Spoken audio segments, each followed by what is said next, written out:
الحمدللہ رب العالمین بسم اللہ الرحمن الرحیم وَلَنَبْلُوَنَّكُمْ بِشَيْءٍ مِّنَ الْخَوْفِ وَالْجُوعِ وَنَقْصٍ مِّنَ الْأَمْوَالِ وَالْأَنفُسِ وَالثَّمَرَاتِ وَبَشِّرِ الصَّابِرِينَ صدق اللہ العظیم۔ پڑھیے الصلاۃ والسلام علیک یا رسول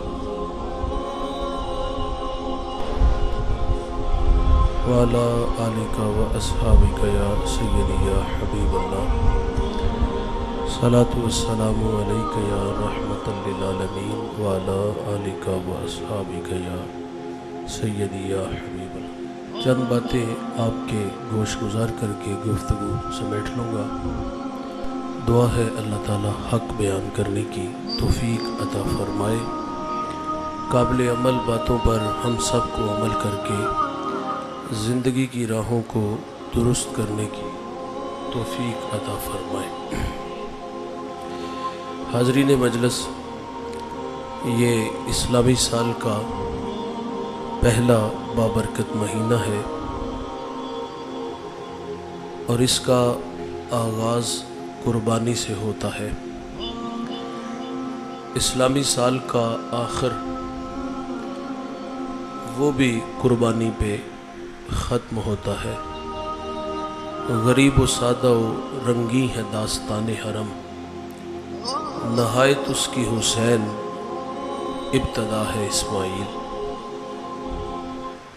ایک بات یاد رکھیے گا، اللہ تعالیٰ کی عادت ہے وہ جس کو جتنا بڑا مقام دیتا ہے اس کو پھر آزمائش کی اتنی بڑی راہ سے بھی گزارتا ہے۔ یاری تیری سونا پر ازمیشہ تیریاں اگ، سونا پرکھیا جاودائے نال اگاں دے لگ۔ جس کو اللہ جتنا بڑا مقام دیتا ہے اس کو پھر آزمائش کی اتنی بڑی راہ سے گزرنا پڑتا ہے۔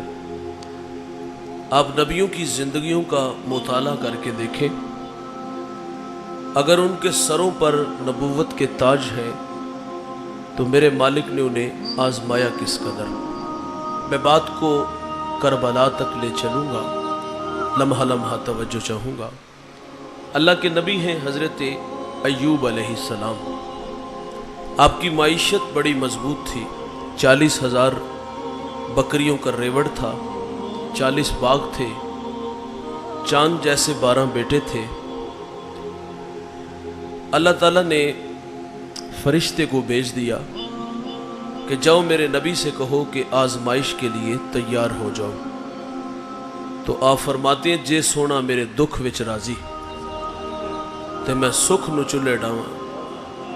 فرمایا میں آنے والی ہر آزمائش پہ صبر کروں گا۔ اب ممبر پہ جلوہ فراز ہے، تا حد نظر ہواری ہے، اور ان سے محو کلام تھے۔ اچانک ایک غلام دوڑا دوڑا آیا اور آ کے عرض کرتا ہے حضرت غضب ہو گیا، 40,000 بکریوں کا ریوڑ پانی کی بے رحم موجیں بہا کے لے گئیں۔ آپ نے صبر کیا۔ ابھی اس کی بات ختم نہیں ہوئی کہ ایک اور آیا۔ اس نے کہا حضرت غضب ہو گیا، 40 باغ ہوا کا تیز جھونکا اڑا کے لے گیا۔ آپ نے اس پر بھی صبر کیا۔ ایسا نہیں ہوا کہ درمیان میں 6 ماہ کا وقفہ ڈال لیا گیا ہو کہ معاشی اتنا بڑا نقصان ہوا ہے، اب 6 ماہ بعد دوبارہ امتحان لیا جائے گا۔ ایک وقت میں سارے امتحان لیے گئے۔ ابھی اس کی بات ختم نہیں ہوئی کہ ایک اور آیا، سانس پھولا ہوا ہے، اور اس نے جو آگے خبر دی نا، یہ خبر سن کے کلیجہ منہ کو آتا ہے۔ اس نے کہا حضرت غضب ہو گیا، آپ کے 12 بیٹے کسی کے ہاں مہمان بنے، مکان کی چھت گری اور آپ کے 12 کے 12 بیٹے شہید ہو گئے۔ اولاد آنکھوں کی ٹھنڈک، من کا قرار، اسائے پیری ہوتی ہے بھائی، یہ بڑھاپے کا سہارا ہوتی ہے اولاد، لیکن ایک جھٹکے میں 12 بیٹے بھی چلے گئے۔ آپ نے اس پر بھی صبر کیا۔ دوستو، پھر اللہ کی طرف سے امتحان اور آئے۔ کہ آپ کے پورے بدن میں زخم آئے، شہر والوں نے شہر سے نکال دیا۔ اچھا جب زخم زبان پہ آئے نا، زبان کو چاٹنے لگے، تو پھر اللہ کے نبی گویا ہوئے، شکوہ نہیں کیا۔ شکوہ ہم کرتے ہیں زندگی میں، اگر کوئی امتحان آ جائے نا تو ہم کہتے ہیں یا اللہ سارے دکھ ساڑھے واسطے نے، آزمائشہ ساڑھے واسطے نے۔ لیکن جو اہل اللہ ہوتے ہیں وہ راضی بر رضا رہتے ہیں، محبت کی زبان بولی۔ عرض کرتے مالک 40,000 بکریوں کا ریوڑ پانی کی بپھرتی موجیں بہا کے لے گئیں، میں نہ بولا۔ 40 باغ ہوا کا تیز جھونکا اڑا کے لے گیا، میں نہ بولا۔ میرے چاند جیسے 12 بیٹے شہید ہوئے، میں نہ بولا۔ شہر والوں کی بے وفائی کا تذکرہ بھی کر دیا کہ مجھے شہر سے نکال دیا، میں نہ بولا۔ میرے انگ انگ میں زخم آئے، میں نہ بولا۔ میرے جسم سے بوٹیاں ٹوٹ کے زمین پہ گری، اے اللہ میں پھر بھی نہیں بولا۔ لیکن میرے اللہ میری تجھ سے ایک درخواست ہے کہ میری اس زبان کو محفوظ رکھنا، وہ اس لیے کہ یہ زبان تیرا نام لیتی ہے، یہ زبان تیرے تذکرے کرتی ہے۔ اٹھ دی بہندی ٹر دی پھر دی ستے آنتے جاگ دی، نام جپ دی رو تے کھپ دی ویہ سر اس راگ دی، نام جپیاں قرب ملدا نام دی کر پوری سام، شیشی وچ کستوری جے کر پھر ضرورت کاغ دی۔ جنہیں عزتیں ملتی ہیں وہ آزمائے جاتے ہیں۔ آپ میرے کریم آقا صلی اللہ علیہ وسلم کی زندگی کو پڑھ کے دیکھیے، حضور کا اعزاز ہے آپ امام الانبیاء ہیں، حضور کا فخر ہے کہ سر کی آنکھوں سے رب کو دیکھا ہے۔ لیکن امتحان کتنے آئے، ابھی دنیا میں تشریف نہیں لائے، شکم مادر میں ہے کہ آپ کے سر سے آپ کے والد کا سایہ اٹھا لیا گیا۔ یہ اس وقت ہوا جب حضرت عبداللہ رضی اللہ تعالیٰ عنہ تجارت کے لیے شادی کے کچھ عرصہ بعد ملک شام گئے، اور وہاں سے واپس عبد المطلب کے ننہال یثرب آئے۔ یثرب بیماریوں کا گھر تھا، آئے اور بیمار ہو گئے۔ قافلہ چند دن وہاں رک گیا کہ حضرت کی طبیعت بحال ہو، ہم ساتھ لے چلے، لیکن دن بدن طبیعت بگڑنے لگی، مجبوراً قافلہ مکہ آ گیا، اور تھوڑے دنوں بعد حضرت عبداللہ کا انتقال ہو گیا۔ اور یہ خبر مکہ المکرمہ میں عبد المطلب کے خاندان پر بجلی کی طرح گرتی ہے۔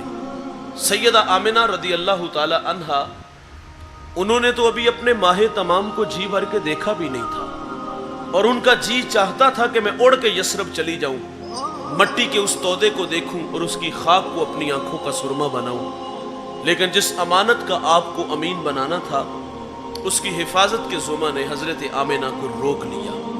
حضور ابھی دنیا میں آئے نہیں کہ سر سے باپ کا سایہ اٹھا لیا گیا، آپ در یتیم پیدا ہوئے۔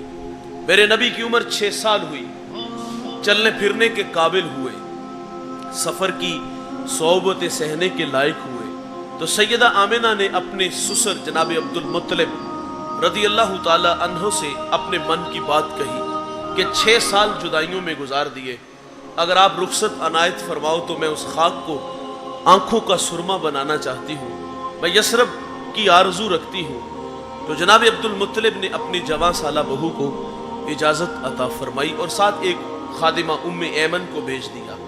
یہ نفوس قدسیہ مکہ سے یثرب آئے، 1 مہینہ یا اس سے کچھ دن زیادہ یہ لوگ یثرب ٹھہرے اور پھر واپس مکہ چلے گئے۔ اس کی وجہ یہ تھی کہ جو بھی آتا حضور کو دیکھتا، پیشانی میں نبوت کا نور دیکھتا تو برملا کہتا کہ یہ تو اس امت کا نبی ہے۔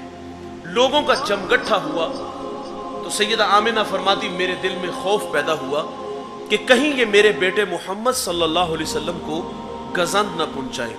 اس خوف نے سیدہ آمنہ کو واپس پلٹنے پہ مجبور کر دیا۔ آدھا سفر طے ہو گیا، آدھا سفر ابھی باقی تھا۔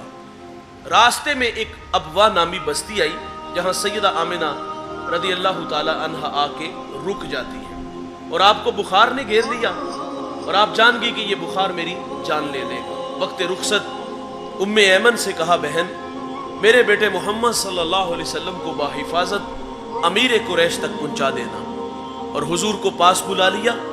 ادھر بچپنے کی معصومیت، پیشانی میں نبوت کا نور، ماں بیٹے میں خوب سی جاتی ہے۔ 2 باتیں کی اور پھر ہمیشہ کے لیے پہاڑوں میں سو گئی۔ فرماتے بیٹے کلو حیّن میتن کلو جدید بالن کلو کبیر یفنا وانا میتۃ وذکر باقن وولدت طہرا۔